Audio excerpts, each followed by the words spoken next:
We now know the name of one of the victims in Friday's tragic boating accident as we head into day 5 of the search for the remaining child. Thank you for joining us at 6. I'm Anthony Austin. And I'm Jeannie Blaylock. Christian Maureen is one of the adults who died after a boat flipped on the St. Johns River. He is a Jacksonville-based realtor. His firm, Florida Homes Realty and Mortgage, posted this message of support for his wife and his loved ones. We are also learning his mother and one of his children also died. And tonight, crews are still searching for his other child. Riley Phillips is joining us live now from the Lions Club boat ramp near University Park, where the search teams have been taking off from for the last 5 days. So Riley, what are you seeing out there right now?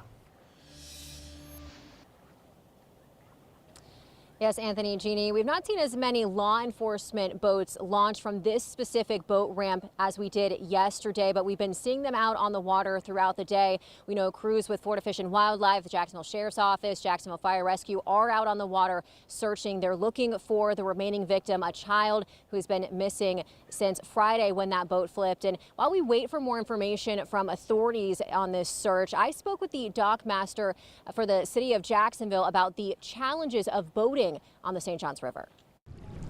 Enjoy the river, but be respectful of it. Spanning more than 300 miles, the St. Johns River sees thousands of boats each day. It's easy to navigate, but it has a lot of dynamics to it. Captain Jim Suber is the dockmaster and waterways coordinator for the city of Jacksonville. He says the St. Johns River changes when it flows around Jacksonville. Not only do boaters need to be aware of the river's currents, but also the tidal effects. The currents flow different than the tides because the tide rises and sets and the current moves east and west and north and south. Jacksonville is also a port city, which means large boats frequent the St. Johns. Suber says sometimes the larger boats can catch other boats on the water off guard. As they move along, they leave a wake.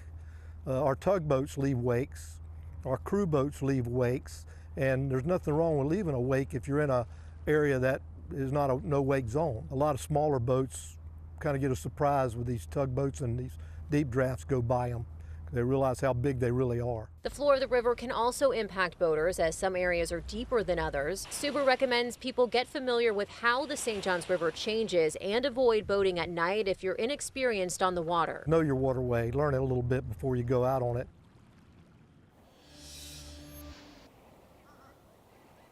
And I also reached out to a spokesperson for Florida Fish and Wildlife to find out if any changes were made in their search strategy today, if they're looking at any new locations today or trying any new tactics. I still have not heard back yet.